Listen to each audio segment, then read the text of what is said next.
Mara nyingine tunawakaribisha wapendwa watazamaji wa kipindi chetu Saa ya Marekebisho, kipindi ambacho tunaamini kinaendelea kuwa baraka na msaada tele kwa ajili ya watu wengi sana, na tunashukuru Mungu kwa ajili yenu, sababu leo ni mafundisho ya mwisho ya mwaka huu wa 2023. Na tunashukuru sana kwa ninyi nyote ambao mlikuwa waaminifu kuanzia Janvier mpaka Desembre. Tunajua sio safari ndogo, ni mwendo mrefu kabisa ambao tumesafiri pamoja kutoka mwezi wa kwanza hadi mwezi wa 12. Mungu wa mbinguni awabariki sana na kuwatendea mema, hasa zaidi ninyi ambao muliendelea kuwaalika wengine ili kwamba waje wabarikiwe pamoja nasi.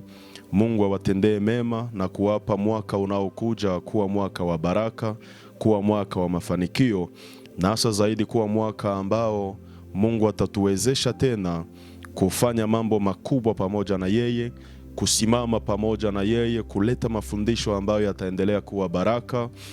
Na pia upande wenu tunaamini ya kwamba mwaka unaokuja pia mtaungana nasi katika maono haya ya marekebisho ya kanisa la Yesu Kristo, ili kwamba sote kwa pamoja tupate kusaidiana ili tuweze kulirekebisha kanisa la Yesu. Na ninaamini ya kwamba pia mtaendelea kuwaalika wengine ili kwamba waje waendelee kubarikiwa kwa njia ya mafundisho yetu. Basi kabla hatujaleta sehemu ya mwisho ya mafundisho ya mwaka huu, niruhusu tuweze kumshukuru Mungu. Bwana Yesu, tunakushukuru kwa nafasi ambayo tena umetukabidhi. Mwaka wote mzima umetulinda Bwana, mwaka wote umetupa nafasi ya kusimama pamoja na wewe ili kwamba tuweze kuleta mafundisho ya neno lako. Bwana, tunasema asante kwa kibali na neema hiyo. Mungu, tusaidie pia ututumie siku ya leo kwa ajili ya utukufu wako. Heri mwisho kuliko mwanzo tunayaamini, na tuna uhakika ya kwamba siku ya leo itakuwa siku yenye utukufu, itakuwa siku ya baraka, itakuwa siku ambayo Bwana unaenda zungumza nasi ili kwamba nafsi yetu ipate uhai kwa njia ya neno lako. Basi tunaomba hayo tukiamini ya kwamba neno lako lina uwezo, neno lako lina nguvu, na kwa uwezo huo Bwana unaenda fanya kazi kubwa, kwa uwezo wa jina la Bwana wetu Yesu Kristo. Amen. Tuko na somo ambalo tumekuwa tukiliongelea na linahusu mwanamke na joka, la femme et le dragon. Tumesoma Apocalypse chapitre 12 verset 3 na 4e verset, na hapo kuna jambo ambalo tumeona. Acha tusome tena. Ikaonekana ishara nyingine mbinguni, na tazama joka kubwa jekundu alikuwa na vichwa 7 na pembe 10, na juu ya vichwa vyake vilemba 7, na mkia wake wakokota theluthi ya nyota za mbinguni na kuziangusha katika nchi. Na yule joka akasimama mbele ya yule mwanamke aliye tayari kuzaa, ili azaapo amle mtoto wake. Hapa tumejaribu kufafanua kwa machache wiki iliyokuja na kuona namna gani katika chapitre hii anayezungumziwa hapa ni Israeli pamoja na Sheitani. Ni atake ya Sheitani kwa Israeli ndiyo ambayo tumeona, na tumeanza chunguza kwa nini huyu mwanamke atakuwa ni Israeli, na tukasema ya kwamba ni kwa sababu ya nyota 12 na jua na mwezi anavyokuwa navyo. Ijapokuwa katika Mwanzo sura ya 37 mstari wa 9 na mstari wa 10, Genese chapitre 37 verset 9 na 10e verset, tunaona Israeli ndiye iko na jua na mwezi na nyota 12, akiwemo na Yusufu pia. Katika Wafalme wa kwanza sura ya 18 mstari wa 31 na 32, 1 Roi chapitre 18 verset 31 na 32e verset, tunaona Eliya akijenga madhabahu baada ya Israeli kugawanyika. Wamekuwa Israeli du Nord na Israeli du Sud, waliishi hivyo kwa muda mrefu pasipokuwa na uhusiano, na sasa Eliya alitamani tena kurudisha huo uhusiano. Hii ndio sababu akajenga madhabahu ambayo ilikuwa na mawe 12 ili kuonesha ya kwamba ni muda wa makabila 12 ya Israeli kuungana pamoja ili waweze kupambana na ibada ya sanamu, ili waweze kupambana na ibada ya Bali. Kwa hiyo huyu mwanamke ni sembole ya Israeli pia, kwa sababu atazaa. Ni mwanamke ambaye atazaa, hawezi kuwa sembole ya kanisa. Maana ukisoma Wakorinto wa pili sura ya 11 na mstari wa 2, 2 Corinthiens chapitre 11 na verset 2, utakuta namna gani Paulo iko anaonesha ya kwamba alikuwa na wivu na wana wa Israeli alikuwa na wivu na kanisa la Kristo, sababu amelipatanisha kanisa na mume mmoja, na hilo kanisa ni bikira safi. Kanisa la Yesu ni bikira, ni vierge, halijawahi zaa. Huyu mwanamke wa Apokalipse 12 yeye atazaa mtoto, na hakuna sehemu yoyote ambapo kanisa limewahi onekana likizaa. Kanisa limewahi onekana likiwa na ujauzito. Kanisa limewahi onekana likitarajia kupata mtoto. No, kanisa ni mchumba wa Yesu Kristo, na huyo kanisa ni bikira safi. Huyo kanisa hajui uzinifu. Huyo kanisa hajui tendo la ndoa, kwa sababu yeye ni bikira wa Yesu Kristo, anajiandaa kwa ajili ya mume wake, yaani Yesu Kristo ambaye pia ni mume wa kiroho. Kwa hiyo huyu mwanamke anayezungumziwa katika ishara hii ambayo Yohana ameona mbinguni ni sembole ya Israeli, na haya mambo yatafanyika mu 3 ans et demi ya pili ya utawala wa mpinga Kristo duniani. Yani hii Apokalipse chapitre 12 inahusu deuxième partie ya renye ya Antikriste duniani, inahusu grande tribulation, inahusu dhiki kubwa. Elewa ya kwamba hata hii chapitre 12 kuna nafasi ambazo kuna mwingiliano wa matukio ndani ya hii chapitre 12, na hii ndiyo sababu tukishaelewa ya kwamba yule mwanamke ni sembole ya Israeli, ana represente Israeli, ha represente Maria, lakini ana represente Israeli. Maana yatakayompata, atake atakazozipata Maria hakuwahi pata atake hizo, ni atake ambazo Israeli ndiyo watapata hizo atake. Na hizo atake watazipata kutoka wapi? Watazipata kutoka kwa joka, kwa huyu dragon ambaye hatuna hata haja ya kutafuta yeye ni nani, paske tukienda ndani ya hii Apokalipse chapitre 12 verset 9 na 10e verset inatupatia identite yote ya huyu dragon, ya kwamba ni shetani, ni diabolos, ni yule joka, nyoka wa zamani aliyedanganya mataifa, aliyewashawishi watu kumkosea Mungu. Maana yake joka ni sheitani, dragon ni sheitani. Kwa nini anatoka nyoka wa kawaida ndani ya bustani la Eden na kuja ndani ya kitabu cha Ufunuo na kuwa dragon? Ijapokuwa dragon ama joka katika lugha ya Swahili ni nyoka mkubwa, ni kwa sababu ya mission kubwa anayotakiwa kuakomplire ndani ya livre ya Apokalipse, ni kwa sababu ya mission finale anayotakiwa kuakomplire ndani ya livre ya Apokalipse. Ndio sababu sio tena nyoka wa kawaida, bali amepanda mu dimension sasa ya kuwa dragon, yani joka kubwa, joka ambaye ni mkuu zaidi ya nyoka wa kawaida. Ametoka mu mission ya kawaida na ameenda mu mission kubwa. Ameacha mission ya kawaida na ameenda mu mission kubwa, sababu anajua muda wake unafikia mwisho, na asipo maximize taa yake anaweza akapata esheke kubwa. Na hii ndio sababu anakuja ndani ya livre ya Apokalipse kama dragon ambaye ni mkali, ambaye ko determine ko accomplir mission finale. Kwa hiyo inatubidi sasa kumchunguza huyu joka, sababu katika Apokalipse chapitre 12 wanatupatia preske parkuru yake yote ya mzima na mapambano yote aliyo yapigana na yale atakayo yapigana. Na ndio sababu ndani ya hii Apokalipse chapitre 12 tumepewa vita 3 vikubwa ambavyo Ibilisi amepambana. Ndiyo, tumepewa vita tatu vikubwa. Kitu cha kwanza katika verse 4 Apocalypse chapitre 12 na 4e verse inatuambia ya kwamba na mkia wake wakokota theluthi moja ya nyota za mbinguni na kuziangusha katika nchi, na yule joka akasimama mbele ya yule mwanamke aliye tayari kuzaa, ili azaapo amle mtoto wake. Theluthi moja ndiyo un tiers katika lugha ya Swahili, na nyota za mbingu ni sembole ya un tiers ya malaika. Yani nyota za mbingu ni malaika ambao huyu joka alitupwa pamoja nao. Yani ni hiyo un tiers ya departement ya louange na adoration ambayo ilikuwa ikihusika na nyimbo mbinguni. Ibilisi aliwashawishi, Lucifer aliwashawishi, aliweka virisi yake ndani yao, na wote wakakubali shauri lake, wakajiunga naye, na wote wakatupwa pamoja na yeye.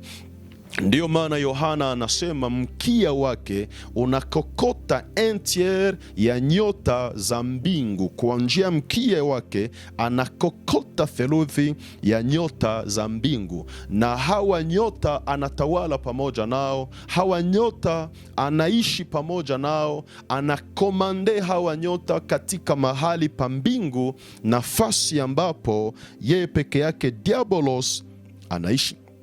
Na kisha wakati ambapo sasa atatupwa, paske hapa mwa hiyo deuxième moitié ya renye ya Antikriste ndipo Ibilisi atakuwa deloge mbinguni. Yeye na un tiers ya malaika zake watatupwa duniani, hawatakuwa nafasi mbinguni tena, watatupwa duniani. Même si vimeenda mu Apocalypse chapitre 12 na verse 7, mais ilitakiwa kuanzia hapa kwenye 4 iko, ndivyo walivyoona kuvipanga ndani ya Biblia, paske ni mshapitre mu verse 7 ndio kwenye kila kitu kingelipashwa anzia. Ingelipashwa anza kwa kutuonesha namna gani vita vitakuwa mbinguni, paske haiko vita ya paseni, vita ya futur. Vita vitakuwa mbinguni, na Ibilisi pamoja na un tiers ya malaika zake watapambana na Mikael, na kisha Mikael atawashinda, atawatupa. Hapo ndipo atakokota un tiers ya malaika zake, anatoka nao mbinguni na wanakuja duniani. Sasa hapa Biblia inarudia tena muhistoria ya Shetani, yani inarudia mupase. Yes, inarudia tena nyuma kwa kutuonesha namna gani Ibilisi atakuja mshambulia huyu mwanamke aliyekuwa tayari kuzaa. Sikiliza mstari wa 5 inaongea nini? Naye akazaa mtoto mwanaume, yeye atakaye wachunga mataifa yote kwa fimbo ya chuma, na mtoto wake akanyakuliwa hata kwa Mungu na kwa kiti chake cha enzi.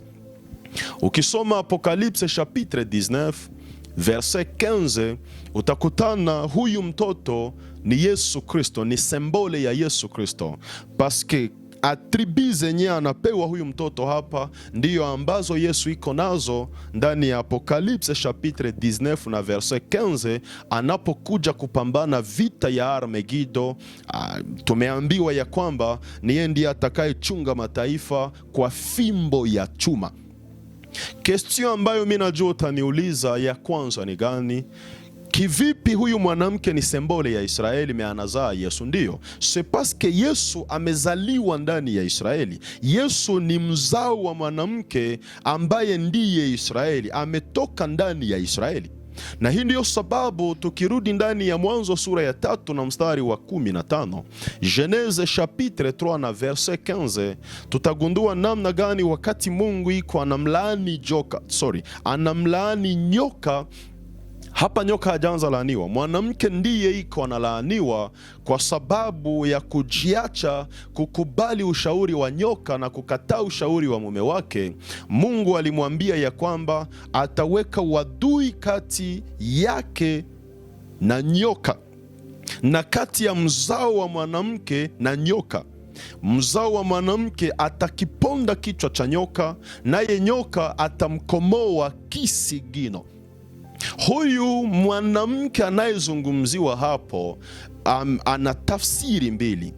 Katika hiyo Mwanzo 3:15 mwanamke ni sembole ya Maria, ana represente Maria.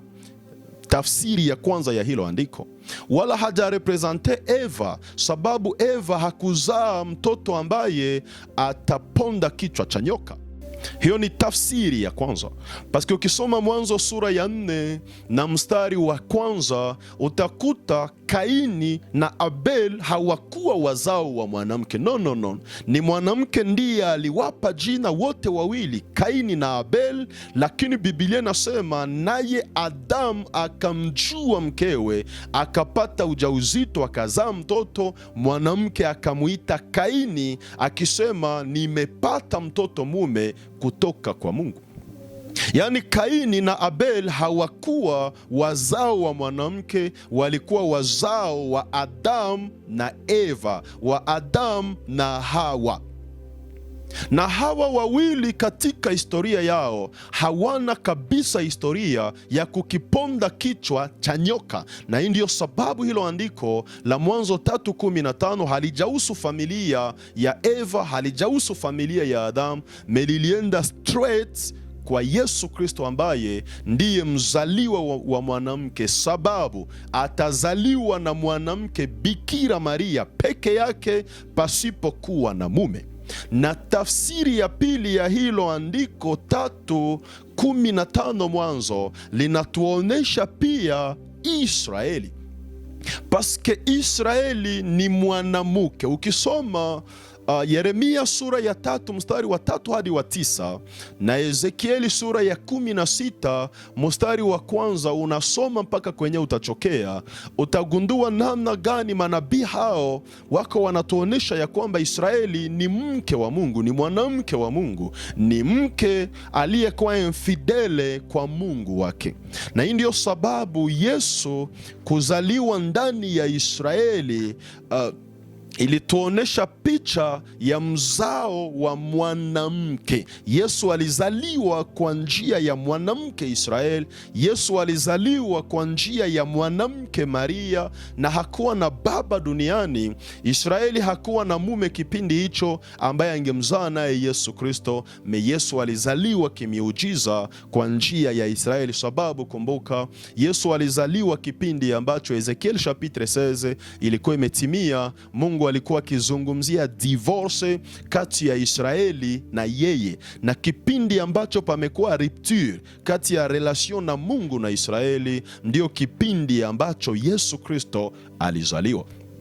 Wagalatia sura ya 4 na mstari wa 4, Paulo iko anatuonesha namna gani Yesu alikuwa mzao wa mwanamke, na huyu mwanamke ni Israeli na huyu mwanamke ni Maria. Me Apocalypse chapitre 12 haihusu tena Maria, inahusu sasa Israeli ambao ndio walikuwa na nyota 12. Maria hana nyota 12, Maria hana jua na mwezi ili kwamba awe ndiye anayehusishwa na Apocalypse chapitre 12.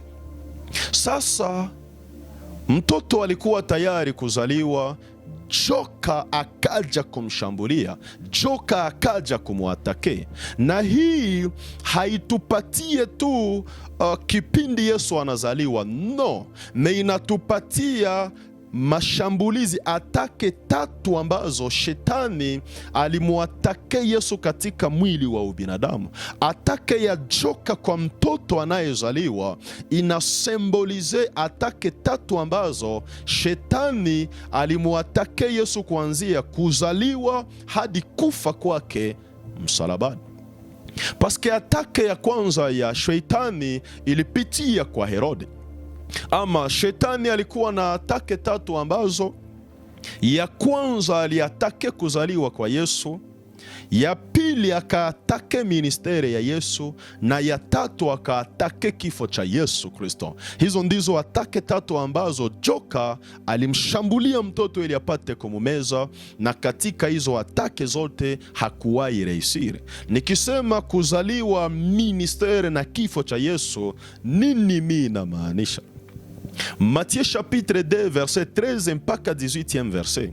Mathayo sura ya pili mstari wa 13 hadi wa 18, utapata namna gani wakati Yesu anazaliwa Herode alitawaliwa na Shetani akataka kumwangamiza Yesu Kristo. Ni Shetani ndiye alikuwa na besoin ya kumwangamiza mtoto, paske Herode hakuwa na vita na Yesu Kristo. No, Herode hakuwa na probleme na Yesu Kristo, paske royaume ya Yesu ilikuwa tofauti na royaume ya Herode. Yesu hakukuwa danger ku royaume ya Herode, hapana.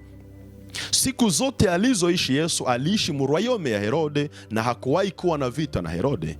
Shetani ambaye alikuwa mfalme wa ulimwengu ndiye alijua ya kwamba mfalme mkuu amezaliwa, mfalme mkuu anakuja munyang'anya mamlaka. Kwa hiyo alivaa mwili wa Herode, alivaa utawala wa Herode ili kwamba apate kumshambulia mtoto anayezaliwa amwangamize, lakini mtoto akamponyoka akaenda Egypte kufanya huko 9 ans, kuanzia l'an 2 mpaka l'an 11 Yesu alikuwa iko Egypte, na baada ya l'an 11 akarudia Yerusalem. L'an 12 akaja ndani ya hekalu, na hii ndio sababu tunamwona Yesu wa miaka 2 anakimbia Herode, kisha Yesu wa miaka 12 anakuja ndani ya hekalu kwa ajili ya kuzungumza na makuhani. Huyu ni Yesu ambaye amefanya onza Egypte. Paske kumbuka, niongelee tena hii kitu ili kiweze kitusaidie. Matthieu chapitre 2 verset 7 na 8 verset. Mathayo sura ya pili mstari wa 7 na wa 8 inatuonesha Herode anaita wa majusi ili apate kujua, ili apate uhakika kutoka kwao. Aliwauliza, hiyo nyota mumeiona ni muda gani? Wakamwambia, ni miaka 2 sasa kuanzia tulipoiona. Na sio kwamba kwa hizo miaka 2 ndipo mtoto alizaliwa. No, siku tu mtoto alizaliwa nayo nyota ikang'aa. Na sasa mtoto ambaye wa majusi wanakuja ona haiko ndani ya berso, ni mtoto wa 2 ans, ni mtoto ambaye tayari amekomaa, iko na miaka 2. Yule ambaye ndugu zetu mashahidi wa Yehova wanatuchapiaka iko ndani ya berso, iko ndani ya hori la wanyama, ni Yesu wa mashahidi wa Yehova. Yule Yesu aliyetufia msalabani alikuwa na miaka 2 wa majusi walipokuja kumtazama. Na hii ndio sababu ukisoma Mathayo sura ya pili na mstari wa 14, Matthieu chapitre 2 na verset 14, inatuonesha wa majusi wanaingia ndani ya nyumba na wala hawaingii tena ndani ya hori la ng'ombe. Wanakuja ndani ya nyumba sasa, na wala sio ndani ya hori la ng'ombe. Wanakuja mtazama mfalme aliyezaliwa na kumpa zawadi zao. Ibilisi naye alikuwa akivaa Herode ili kwamba aweze vitanisha mtoto kuanzia kuzaliwa kwake, sababu alijua kukomaa kwa huyo mtoto ni danger kwa royaume yake. Huyo mtoto akakomaa, ufalme wake utakuwa hatarini. Kwa hiyo ilibidi amshambulie kuanzia kuzaliwa, apate kumwangamiza kuanzia kuzaliwa, lakini haikuwezekana. Na hiyo inaturudisha pia wakati Musa anazaliwa. Shetani alitaka amumeze akiwa bado mtoto mdogo, paske Musa hakuwahi kuwa na vita na Farao Ahmos le Grand, lakini Shetani ndiye alikuwa na vita na Musa, sababu alijua mission fitire ya Moize ni huyu ndiye atatumiwa na Mungu ili kuwatoa wana wa Israeli katika utumwa. Na ili Mungu aweze kumuridikilize Shetani, mtoto alitupwa ku Fleuve Nile, ambayo ilikuwa ndiyo fleuve iliyobeba miungu wakuu wa Egypte, na Musa kabaki hapo, wazazi wake wakamwacha hapo, ndugu zake wote wakamwacha hapo, na Ibilisi hakuweza kumgusa, ili kuonesha ya kwamba kinachokuwa mikononi mwa Mungu, hata kikikuwa expose mu mikono ya Shetani, hata kikikuwa expose mu danger za Shetani, hana uwezo wa kukigusa. Ndio sababu Yesu hakuwa na defense, Moize hakuwa na defense, mbingu zilihusika nao, na wala Ibilisi hakuwahi weza kuwagusa. Baada ya hapo Yesu amefanya 9 ans Egypte, 9 ans mu Afrique, anarudia Israeli 30e année ya maisha yake. Selon Luc chapitre 3 na verset 23, alikuja Yordani ili apate kubatizwa, na akabatizwa, mbingu zikamshuhudia, huyu ni mwana wangu mpendwa ninayependezwa naye. Hapo ni Matthieu chapitre 3 verset 16 na 17e verset. Mbingu zinatoa ushuhuda kwa ajili ya mwana, na Ibilisi aliusikia huo ushuhuda, wanadamu walisikia huo ushuhuda. Ibilisi akawa amejipanga tena vizuri kwa ajili ya kushambulia. Matthieu chapitre 4 verset 1 na 2e verset, Yesu anaenda jangwani kwa ajili ya kuomba. Anaenda omba juu ya shwa ya wadisiple, anaenda omba juu ya shwa ya wale atakaosaidiana nao kwa ajili ya mission, juu ya 12 disciple, paske wale disciple kila moja alikuwa na role ambayo alitakiwa kuakomplir mu ministere terrestre ya Yesu Kristo, ama huduma ya kimwili ya Yesu Kristo.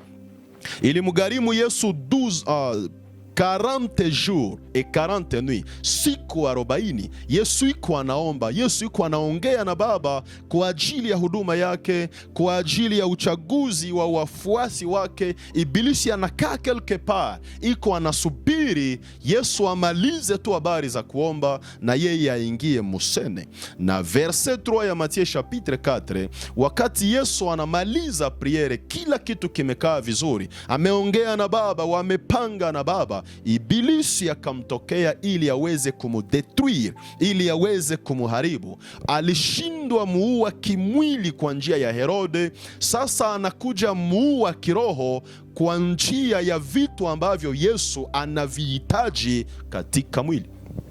Alitaka muua kimwili wakati anazaliwa, haikuwezekana. Na kwa kuwa nimekurate kimwili, spirituellement nitakuwa. Na hii ndio sababu anakuja na jaribu ya kwanza kukile kenye Yesu iko nacho besoin. Biblia inatuonesha Yesu mwenye iko na njaa, Yesu mwenye amechoka, Yesu mwenye maombi ya 40 jours imegusa kabisa mwili wa binadamu, na shetani anakuja kama msamaria mwema. Shetani anakuja kama mtenda mema. Kile alicho rate mbinguni sasa anataka kukiakomplir hapa duniani. Paske mbingu, historia zinatuonesha ya kwamba alifukuzwa huko sababu alitaka aweke kiti chake cha utawala juu ya kiti cha Mungu, na Mungu naye aanze muabudu. Haikuwezekana mbinguni, akafukuzwa akaenda katika mbingu zake. Na sasa yule Mungu aliyemdeloje mbinguni anakuja duniani. Ibilisi aliona hii ni occasion sasa ambayo nitakupata, nitakudetruire, nitaakomplir mission yangu. Ndio sababu anamfuata. Kitu cha kwanza anamwambia, geuza haya mawe yawe mkate upate kula. Geuza haya mawe, uko na njaa, mbingu zinakusahau, hakuna anayekukumbuka. Geuza haya mawe yageuze mkate upate kula, ushibishe tumbo lako. Alijua vizuri ya kwamba Yesu ni Adamu wa pili, Yesu ni deuxième Adam, na akisikia Adam anaona sembole ya uroho. Ibilisi akiona Adam anaona uroho.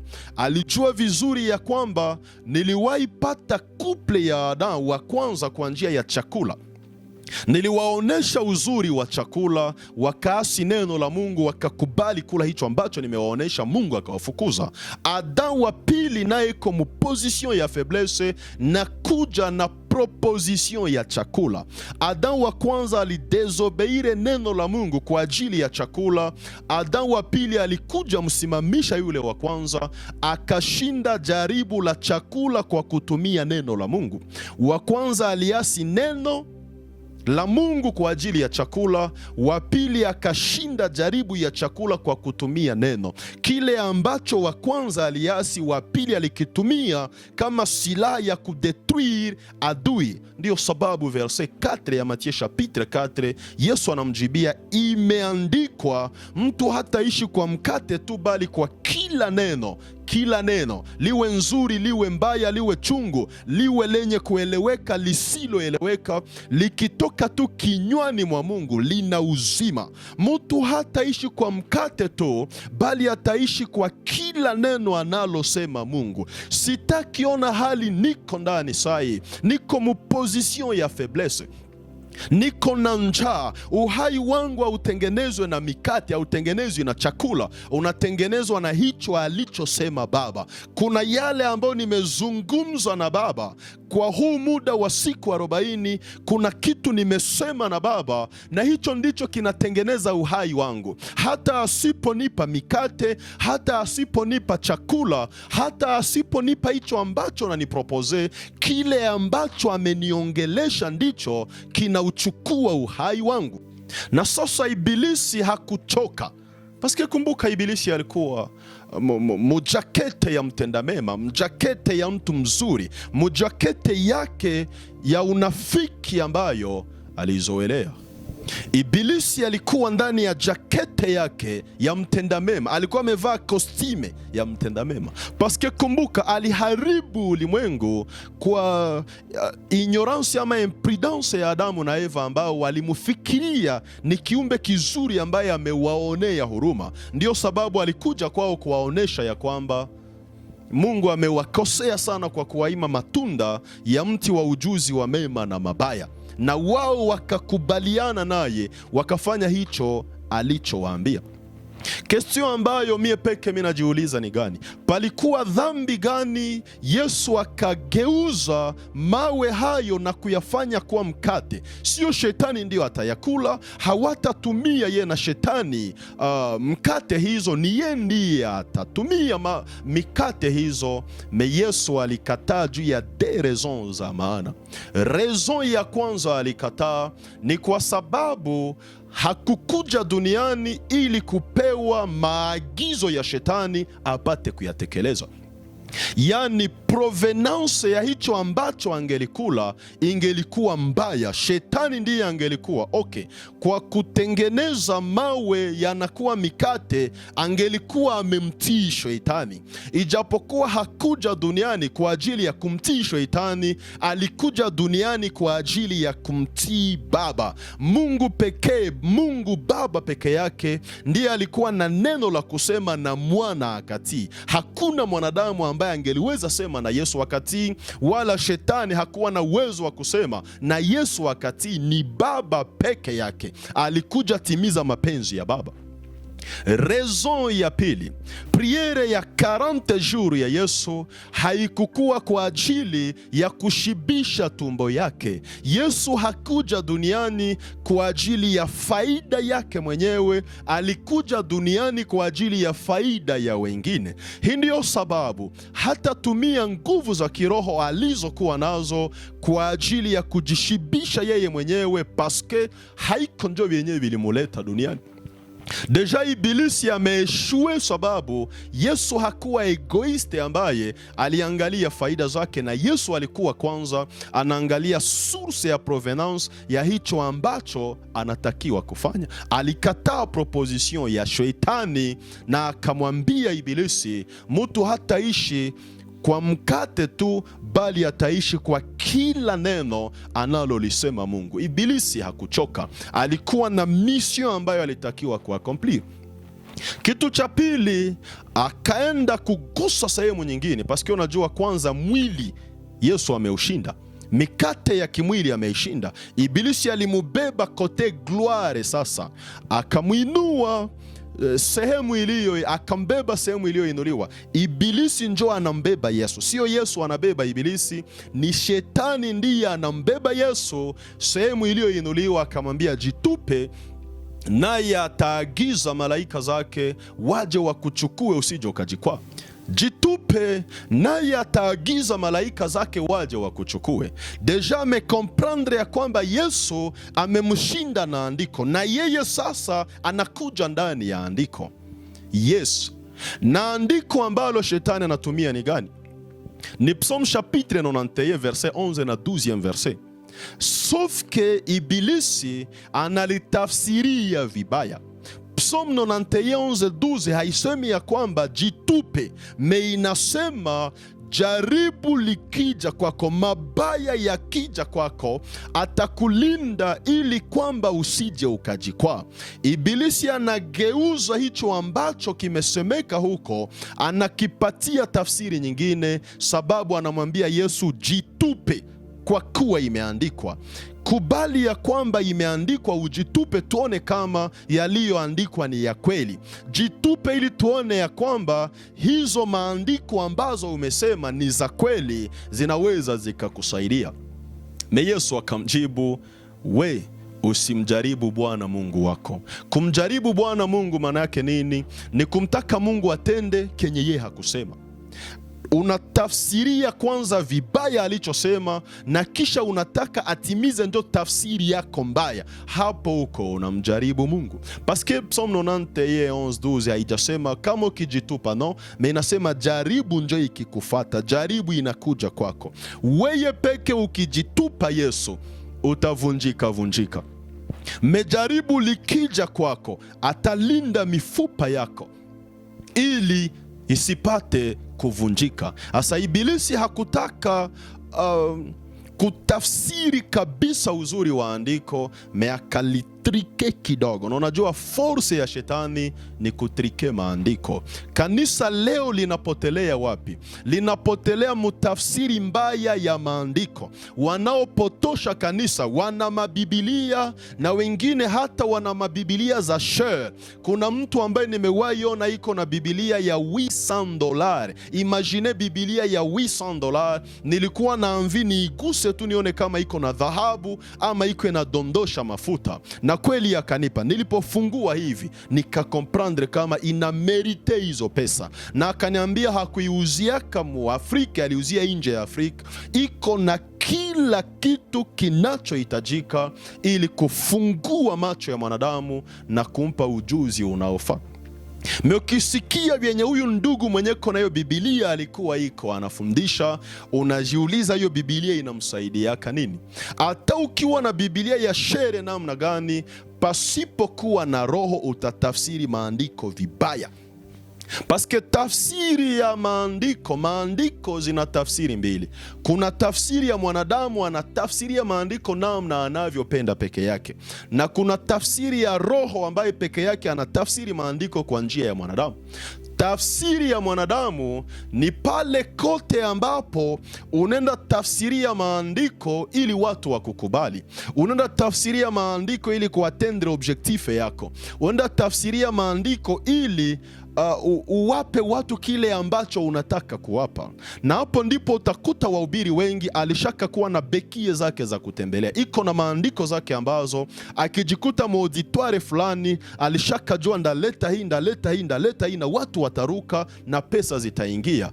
Huyu ni mtu anayetumiwa na shetani kwa ajili ya kutafsiri maandiko vibaya. Petro wa pili sura ya kwanza mstari wa 21. Ndiyo, Petro wa pili, de Pierre chapitre 1 anza na verse 20. Utakuta namna gani Petro iko anasema hakuna mtu ambaye anaweza akatafsiri maandiko sawa na namna peke yake anavyotaka, sababu hakuna andiko lililokuja kwa matakwa ya mtu. Watu walisema yale walioambiwa na Roho Mtakatifu. Hapo ni verse 21. Kwa hiyo tunapotafsiri maandiko lazima Roho alete tafsiri. Na unajua shida kubwa sana ya Ukristo wa leo ni pale kwenye tunataka kiburi chetu kionekane, nguvu zetu zionekane.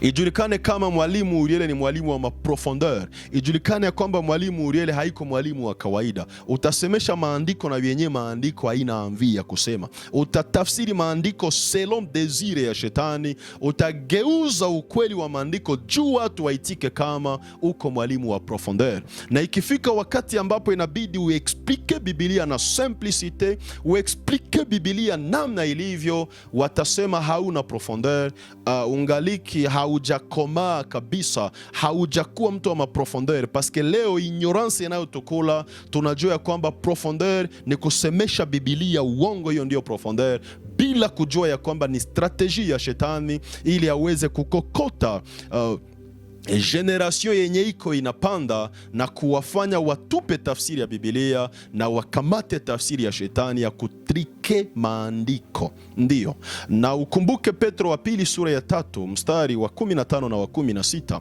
De Pierre chapitre 3 verset 15 na 16e verset havikuanza leo, vilianzaka zamani. Petro anavizungumzia, anasema ya kwamba hao watu waliopotea walikuwa wanatafsiri vibaya maandiko ya Paulo, sawa na namna wanavyo tafsiri vibaya maandiko mengine yote. Ni watafsiri wabaya. Leo ujinga wa kanisa unatuongoza kuelewa ya kwamba mtumishi wa Mungu ni kila anayetafsiri maandiko. No, kutafsiri maandiko sio ndio kuwa mtumishi wa Mungu, paske na shetani ni mtafsiri mbaya wa maandiko. Anatafsiri maandiko kwa maslahi yake mwenyewe, anatafsiri maandiko juu ya intere zake mwenyewe, na watumishi wake pia wana mabibilia, na watumishi wake pia wana maandiko, ila wanayatafsiri vibaya.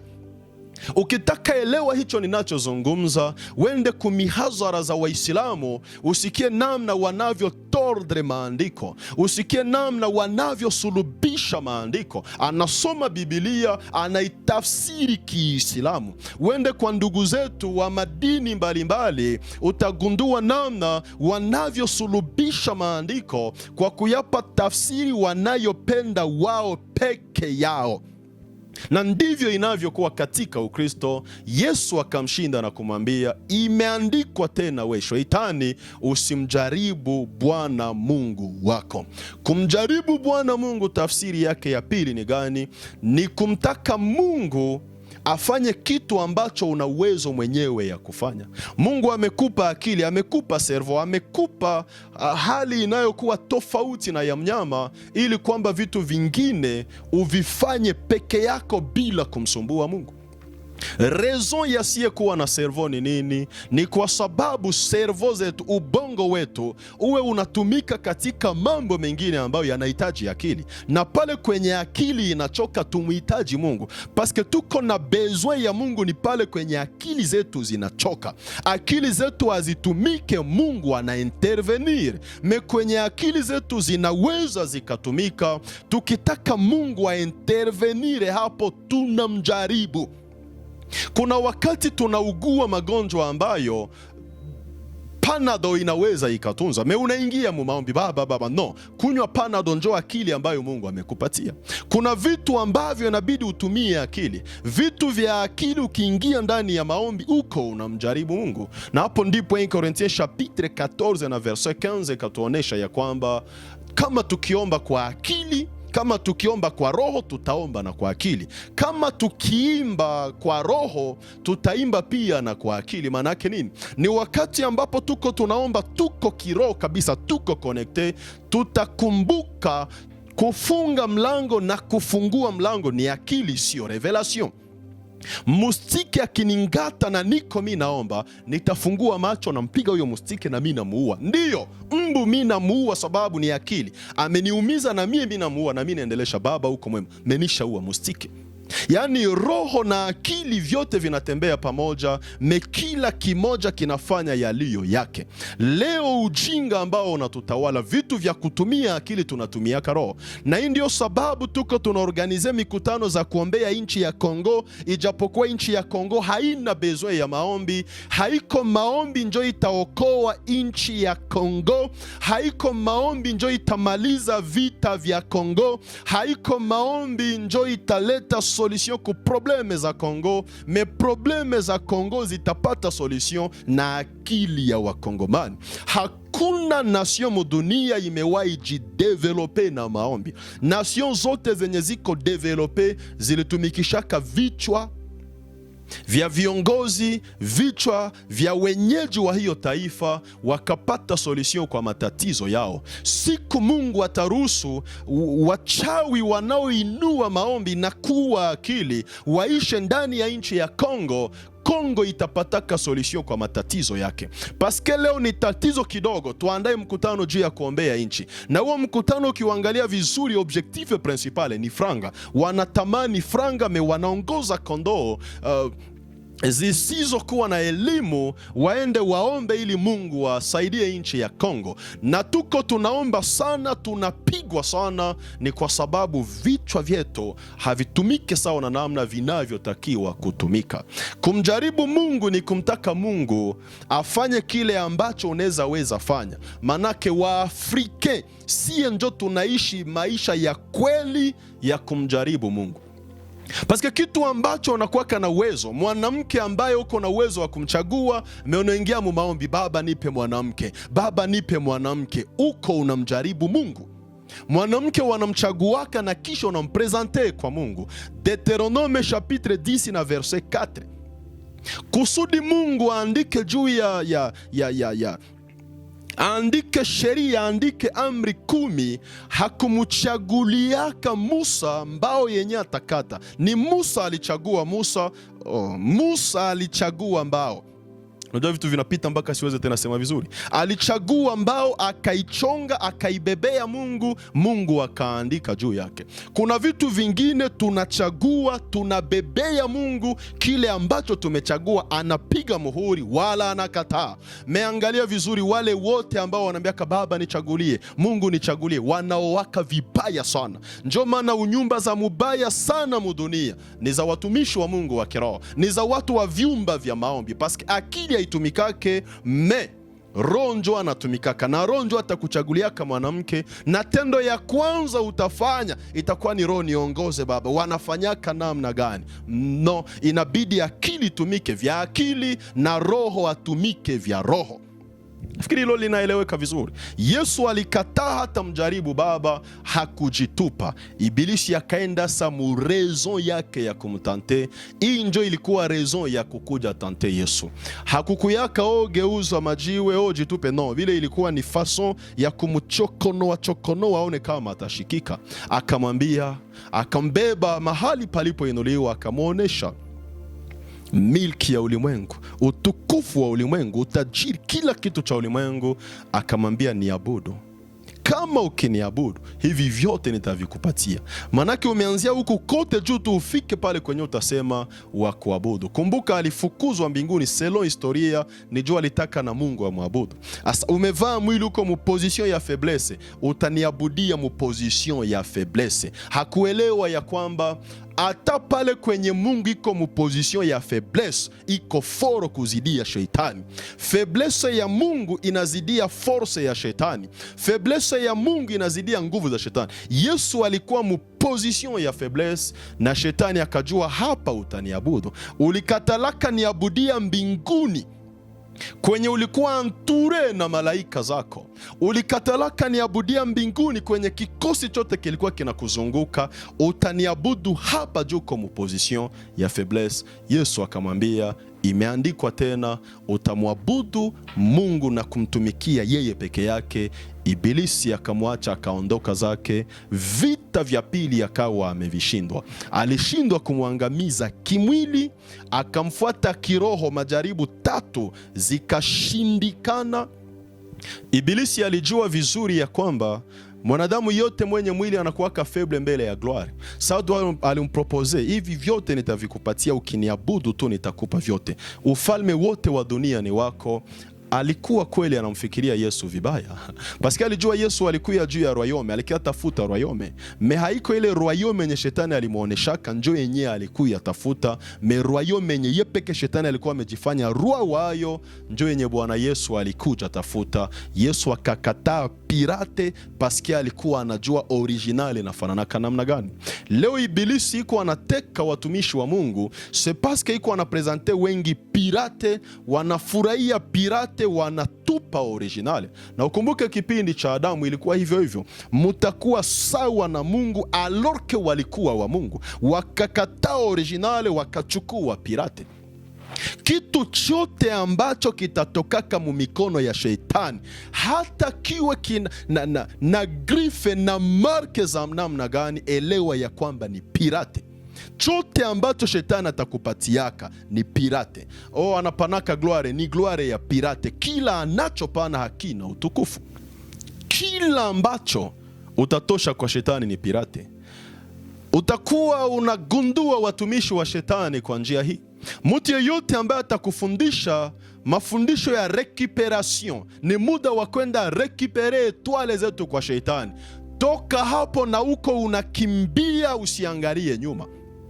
Ni muda wa kwenda recupere mariage zetu kwa shetani. Ni muda wa kwenda recupere fiançailles zetu kwa shetani. Ni muda wa kwenda recupere visa zetu kwa shetani. Ni muda wa kwenda recupere vitu vyetu kwa shetani. Kimbia na usiangalie nyuma.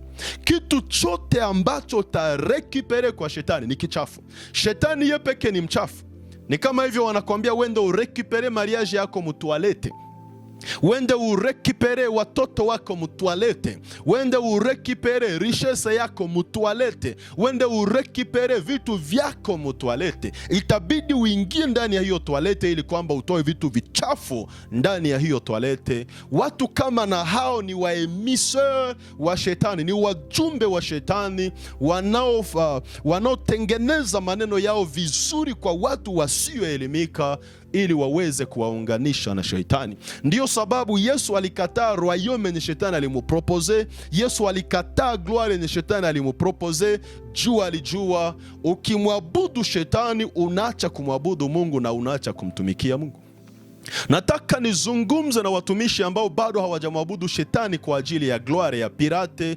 Musikubali hata siku moja kumwabudu shetani, maana kile anachokupa ni chako, anakupatia pirate ya hicho. Yesu alikia tafuta royaume, shetani akampropose royaume paske alijua royaume ambayo atamupa ni ya kimwili. Mais Jean chapitre 18 verset 36 na 37, Jean chapitre 18 36 37, Yesu anaambia Pilato ya kwamba royaume yake haiko ya kimwili. Ingelikuwa ya kimwili angeliita malaika zake waje wampiganie, angeliita wadisiple wake waje wampiganie. Meju royaume yake ni ya kiroho, njo maana iko chini ya mamlaka ya Pilato. Inayo maana ya kwamba Yesu alikuwa tafuta royaume ya kiroho, shetani akampropose royaume ya kimwili kusudi akimupigia magoti ana perdre royaume ya kiroho, ana recupere royaume ya kimwili. Ni mara ngapi shetani ametupropose tupige magoti ili tuperdre vya kiroho, tu recupere vitu vya kimwili.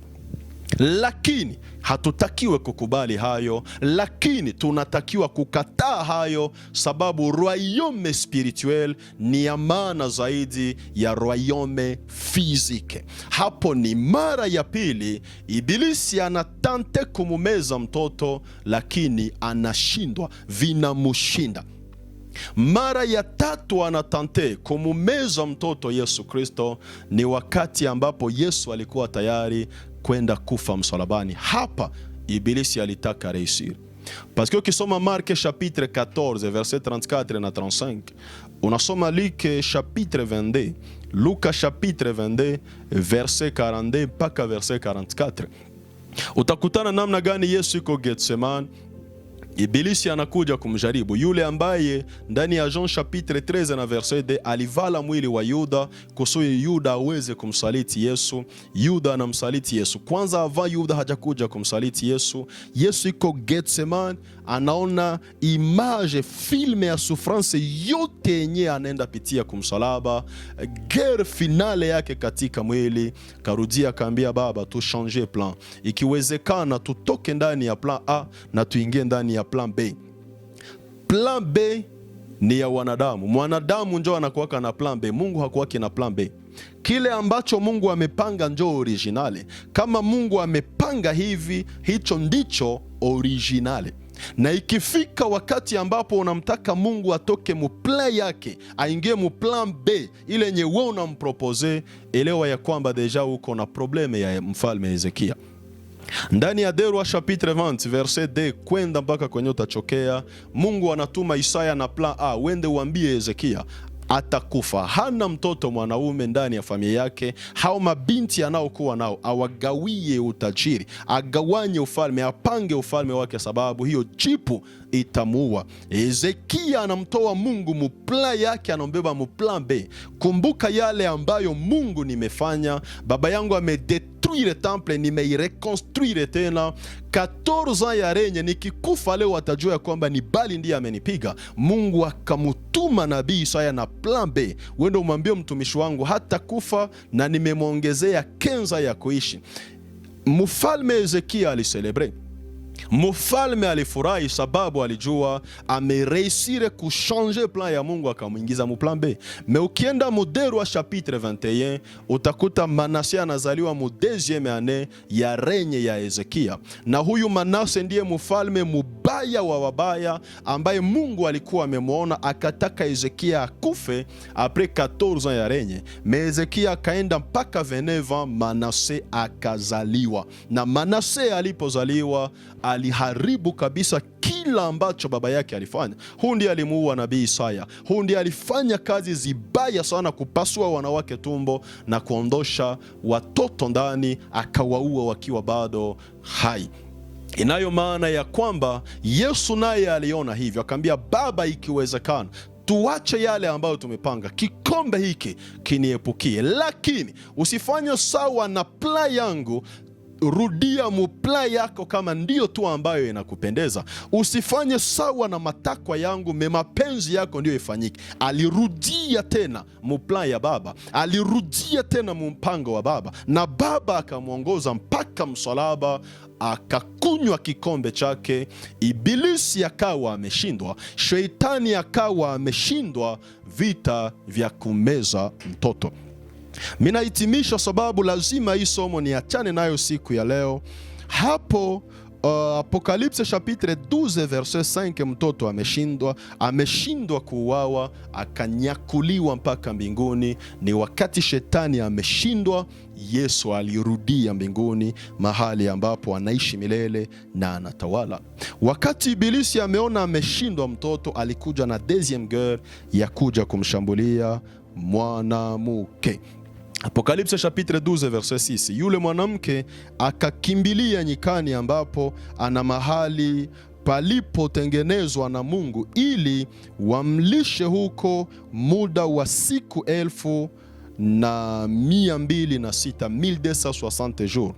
Atakuja atake Israeli. Sasa alishindwa kumwangamiza Yesu, kipindi cha kanisa akashindwa, nguvu zake zote zitaenda atake Israeli kusudi aweze kuangamiza Israeli. Na ukiendelesha usomi vizuri utakutana atakuwa na tema fleuve ndani ya kinywa chake. Ni hiyo arme antikristi ambayo atatuma huko, lakini udongo itapasuka ili kwamba maji hayo yashuke ndani. Mwanamke atapewa mabawa 2 ya tai, anaruka juu ya hayo mawe na udongo unamsaidia. Mabawa 2 ya tai ni Elia na Enoke, ama Elia na Musa, ambao watakuja duniani mwa Apocalypse 11 kwa ajili ya kumsaidia huyu mwanamke. Inayo maana ya kwamba ibilisi ataatake Israeli. Deuxième guerre yake itakuwa kontra Israeli, ataenda atake Israeli kusudi ya waangamize wale ambao Yesu alizaliwa kwao, na Yesu atakuwa amelichukua kanisa lake, hataweza. Kisha ataenda guerre finale, verset 17, joka akamkasirikia yule mwanamke, akaenda zake afanye vita juu ya wazao wake waliosalia, wazishikao amri za Mungu na kuwa na ushuhuda wa Yesu, naye akasimama juu ya mchanga wa bahari. Yes, hapa ibilisi ni troisième guerre yake ambayo atakuwa ameeshue.